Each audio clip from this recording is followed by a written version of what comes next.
Okay. All right, so we're going to talk a little bit about emotional regulation. Next slide, please. This is just a little bit of an overview of what I'm going to be talking about today. I will be using the terms emotional regulation and self-regulation interchangeably through the talk. Next slide, please. So emotional regulation really refers to a child's ability to identify and manage their feelings and therefore their actions related to their feelings. Self-regulation is a skill that children need to be taught and practice, and they often look to caregivers to help learn regulation skills. Self-regulation skills aren't innate, as we all might believe. They need to be taught and practiced. So I want you to think about a baby who is crying, and that baby needs a caregiver to either provide some rocking, a pacifier, a bottle, etc., to help them calm. At this age, children are unable to self-regulate without the support from an adult.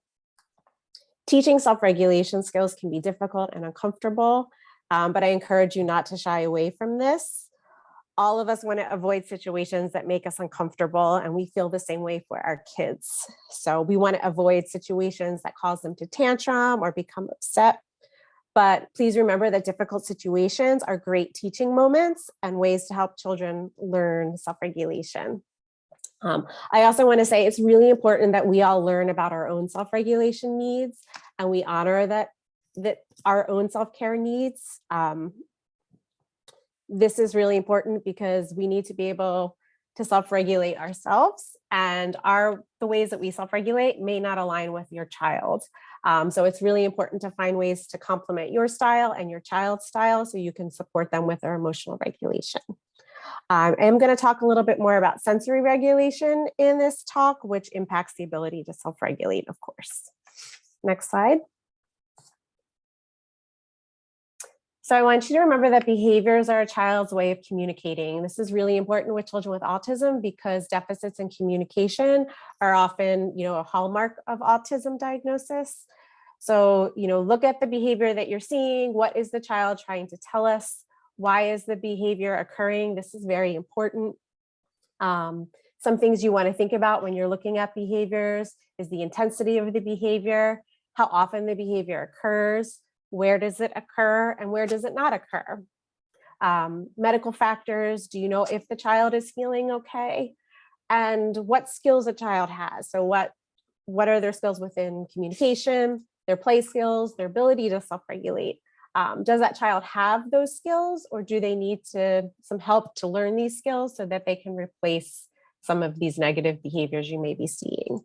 I also want to talk a little bit about medical conditions like GI symptoms, constipation, migraines, and accompanying mental health disorders such as like anxiety or ADHD really should be identified and are important to help support a child's emotional regulation.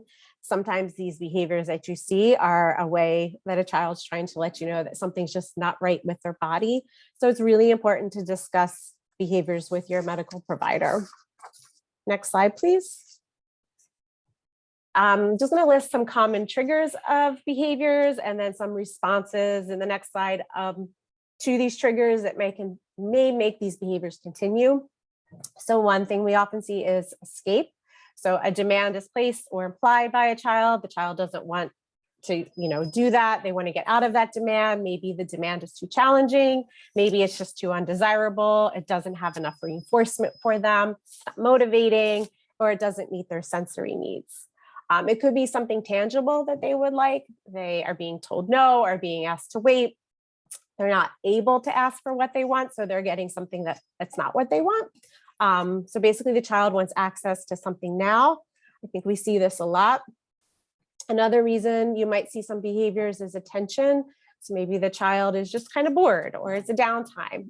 Maybe their caregiver is talking to someone else or is paying attention to another child. So this child's looking for interaction and attention. This can also be related to a child's inability to kind of entertain themselves, to be able to participate in the occupation of play.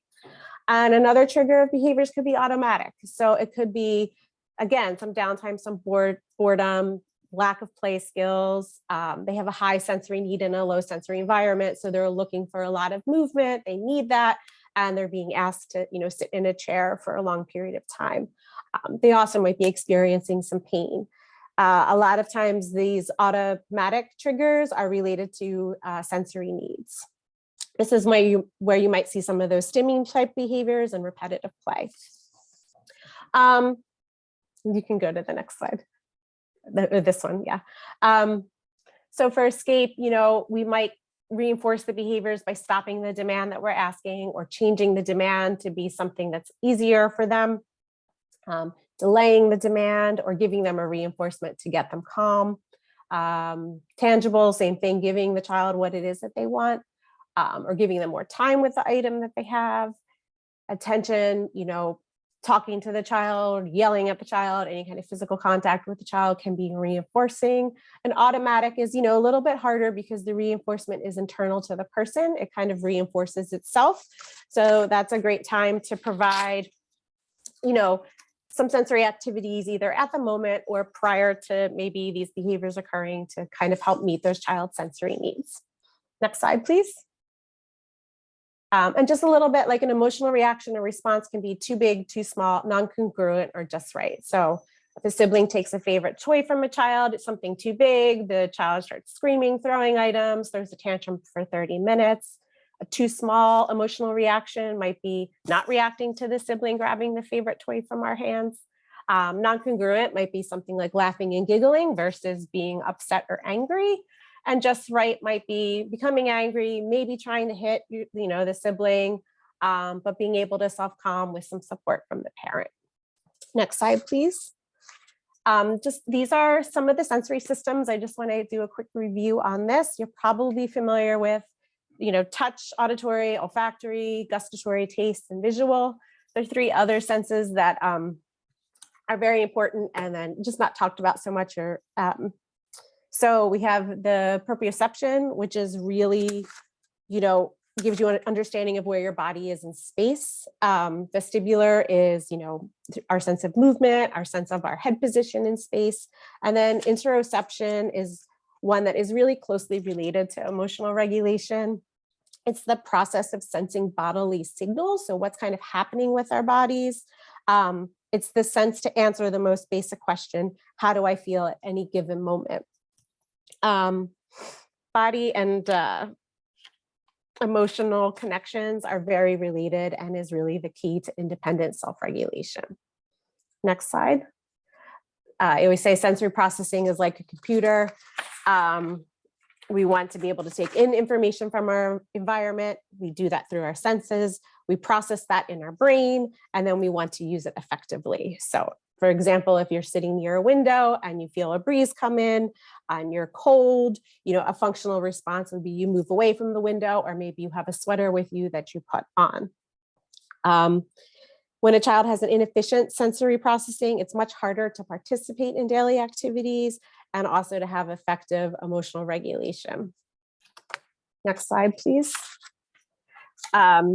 These are just for your reference. I've included some different sensory profiles that we might see with kids. And so if a child's kind of seeking seeking sensory input, you really want to provide that input, but in a structured way to prevent too much. So kind of like Judy said in her case study, the child is great, 30 minutes of video games, and then kind of becomes overstimulated. So kind of has left that optimal level of arousal and now is overstimulated. So it was a little bit too much at that point. Children that are on low registration, they need input to observe adaptive response. So they might need a little bit more input. You're not seeing them respond to it. So you're just going to kind of give more of an input to them. A child that's a little bit more sensory sensitive, you want to give them just the right amount of sensory input to prevent overstimulation and shutdown.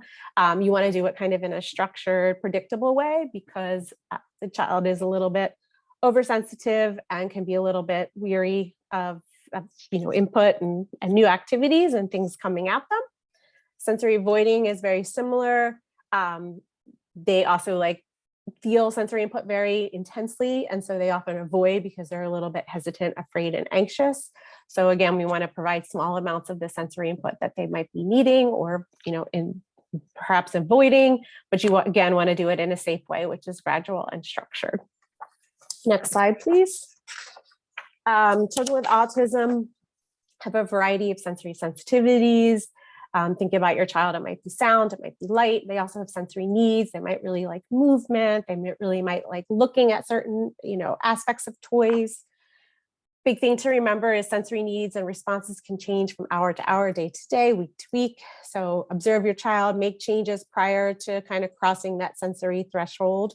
So as Judy said, like her child after 30 minutes it's too much. So can we prevent him from crossing that sensory threshold? Can we kind of change the activity before that 30-minute mark?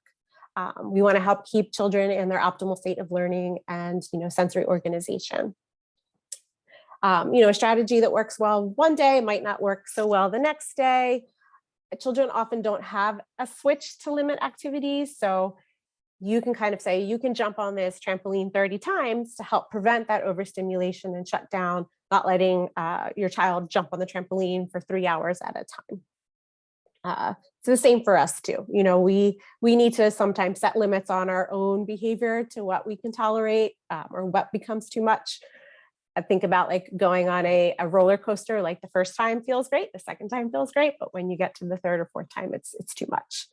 And sensory activities should really be interspersed throughout a child's day. That can help them maintain that regulated state of optimized learning, which can also help them with their self-regulation. Next slide. This is just how I envision if you have an inefficient sensory processing, there's too much traffic, there's a car accident, the lights aren't working, you're distracted by so much, you feel anxious, you feel overwhelmed, your hands are clenching, you're having a headache. And then your picture to your right, it's much more efficient, everything is riding smoothly, you feel calm, you're not feeling anxious, your body feels in the right kind of place. Next slide, please. All right, so I'm going to talk a little bit about functions of behaviors. So the same behavior, so I'm going to use the example of throwing a toy car, could be a way to communicate various feelings. So I'm hungry, which is an internal or interoception need.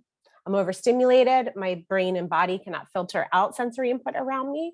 I'm upset that you turned off the iPad. Likely it's like rigidity, inflexibility that could be associated with autism spectrum disorders. I want what I want when I want it. Can't get the car to roll across the floor. So maybe this is because it's a difficulty in being able to manipulate an item. It could be a skill deficit, or I'm frustrated that you didn't understand that I wanted the green car. I did not need the green car. I wanted the red car. So that becomes an inability to communicate a need or desire effectively. Next slide. So if a child's hungry, let's say, one thing is a child with ASD might not know they're hungry, cannot interpret these cues. They might not seek out and ask for food. So if you feel like the behavior that you're seeing is that, a suggestion would be to try to keep your child on a schedule as much as possible for food and drink to help alleviate dysregulation due to hunger. Next slide. If a child is overstimulated, remove some extraneous stimuli that might be too much for the child. Offer sensory strategies to help calm the child's body and support his or her attention. Having a basket of tricks or options that, that might be helpful for providing support to help the child calm. And just always remember what is calming for you might not be calming for the child. So it's really important to collaborate with your child's occupational therapist that I hope that they have. And then also a lot of BCBAs or other behavior support are also really great in coming up with strategies that can be calming. Next slide. Upset because you turned off the iPad. That's what I wanted. I didn't want the car. So, we talk a lot about providing continued warning, a countdown or a timer. Try not to go right into a challenging or non-preferred activity. So if you're going to turn off the iPad, make sure that afterwards is something that is a little bit more exciting for the child. Offer another item or activity that they like or is new or exciting to them. You really always want to try to have that child involved in the choice. Be firm and consistent with your expectation and expect that those negative behaviors are going to occur. You could also build in times throughout the day where the child can have the iPad and honor that schedule. So that's a great thing to put into your visual schedule if you are going to use that for the day, is so the child sees that they have designated iPad time. Next slide. So I can't get the car to roll across the floor. So this is a skill deficit perhaps. So really working with occupational and physical therapy to help identify and work on skills. Some things we may see with children with autism is they have trouble with imitation, fine motor skills, coordination and strength. Hand over hand can help, but first you may need to help a child accept touch first. So a lot of children with autism can be a little sensitive to, unexpected touch or hand over hand assistance. So it's important to not just maybe jump right into that, but work with other activities to help a child accept touch.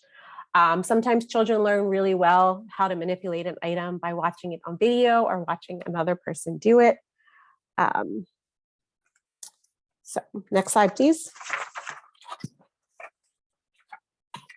So another reason that the child might have thrown the car is that, they didn't want the green car, they wanted the red car, but they were unable to communicate that, effectively.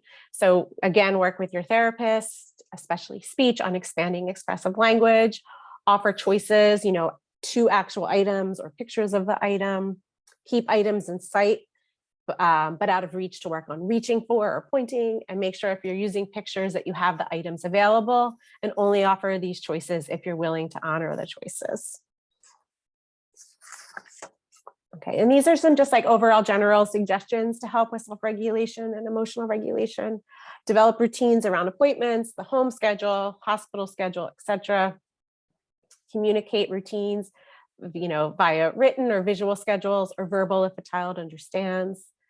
When the routine becomes a ritual, it's no longer functional. So build in changes to help with generalization and flexibility. I think this is really important for children with autism, and just for all of us in life. Stuff never kind of goes the way that we plan. So it's important to kind of teach that skill for kids, especially that really helps support their self-regulation. Schedule only 2 to 4 activities at a time to allow for some flexibility, and always follow something hard or maybe less preferred or motivating with something easier or more preferred. Next slide.